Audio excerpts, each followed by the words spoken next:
Hello, good people of YouTube. Mountbatten here.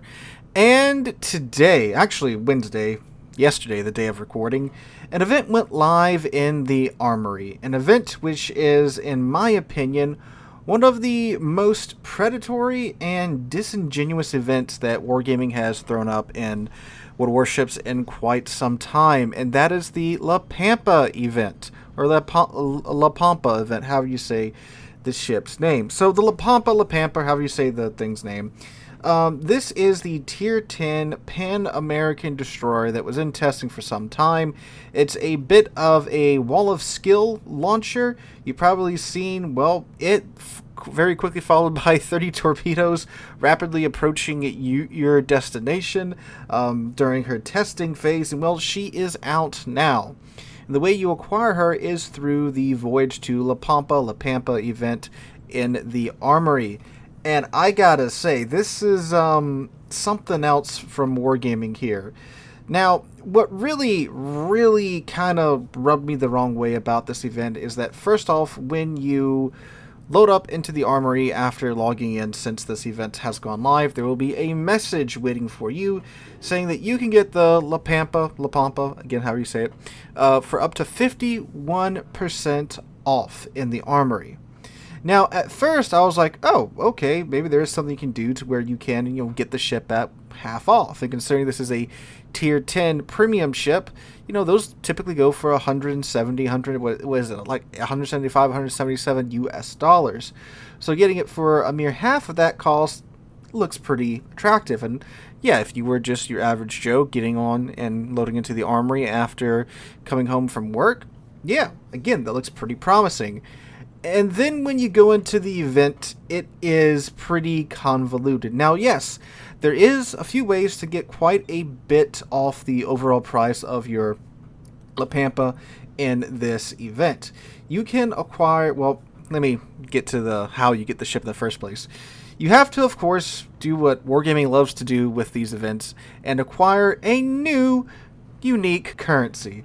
La Pampa tokens, because, of course, Wargaming loves their unique temporary currency, right? So you have to get La Pampa tokens in order to get the La Pampa, again, however you say it.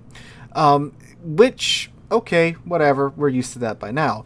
You have to get 304 La Pampa tokens in order to acquire the ship. So, how do you go about acquiring those? Well, like I was getting to before I explained how the event works, you can get a decent amount of these tokens, in fact, 100 of these tokens, for coal. I think it was about 80,000 coal. You have to exchange in order to get 100 La Pampa tokens. So that is a third of the price right there. Okay, cool. You can get 20 more of these tokens from a combat mission chain, so now you got 120. Okay, pretty cool.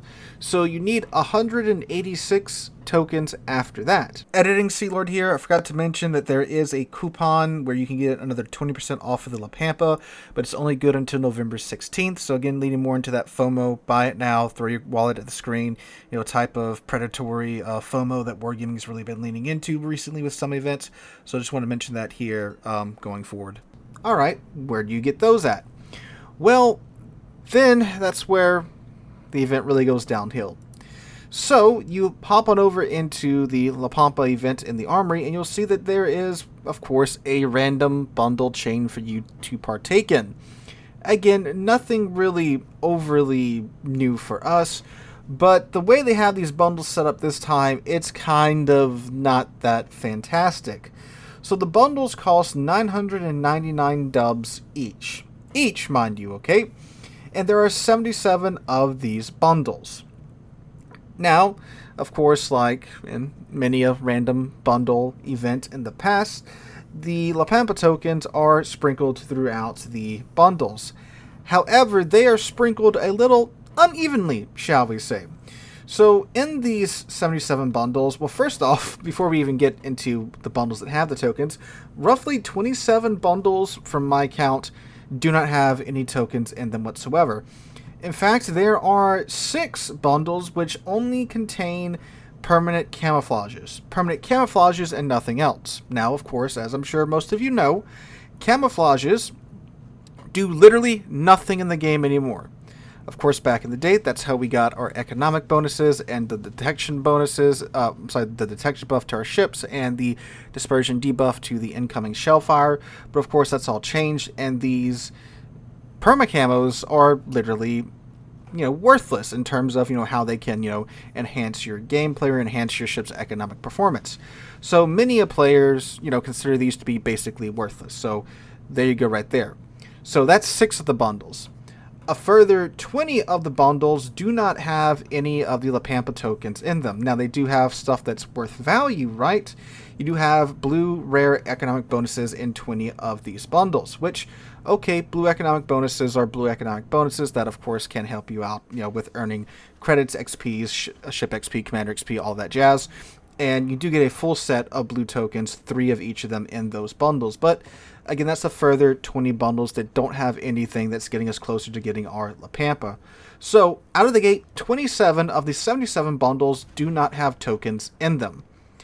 Oh, I'm sorry. Actually, there's another bundle that I forgot about. You do have a chance of getting a Nueva de Julio. It's a Tier 7 Pan American Premium Cruiser, which I think is a pretty solid cruiser.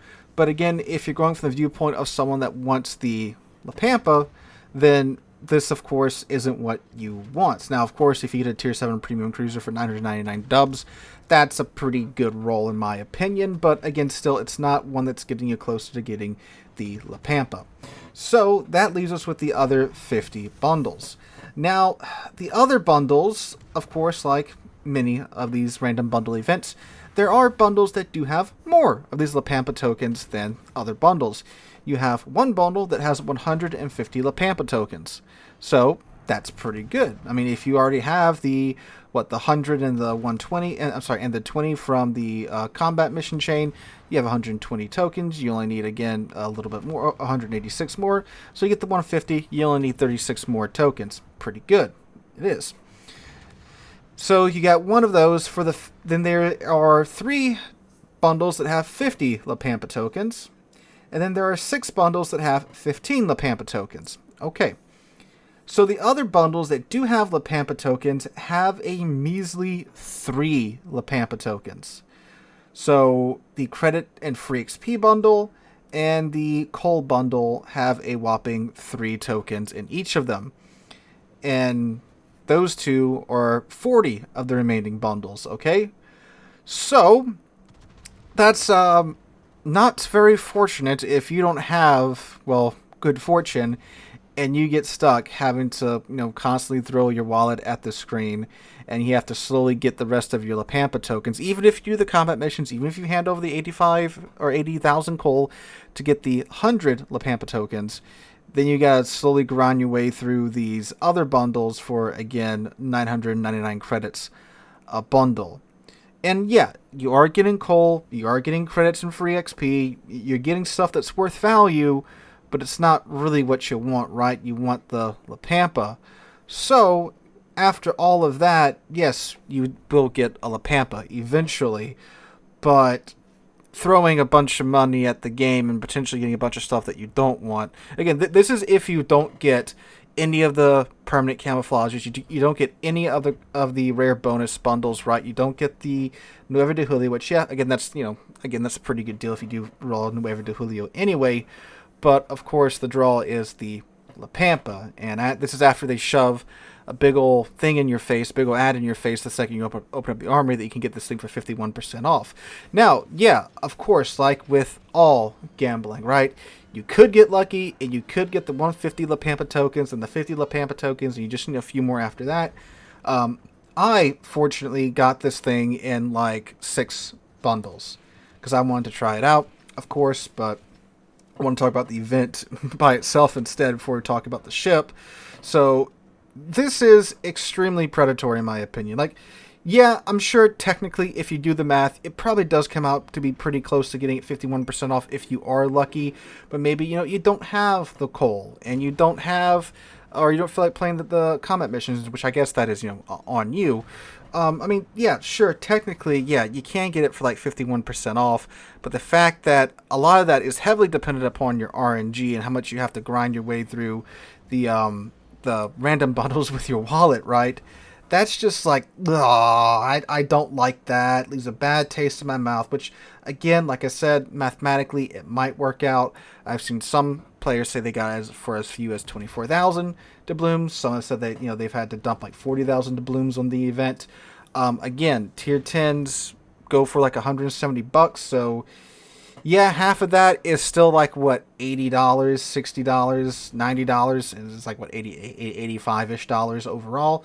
Yeah, but it's just like, ooh, I don't like that, the way the event was handled so far. And if like each bundle had like 10 La Pampa tokens in it, or at least if every bundle had like 5 in it, right?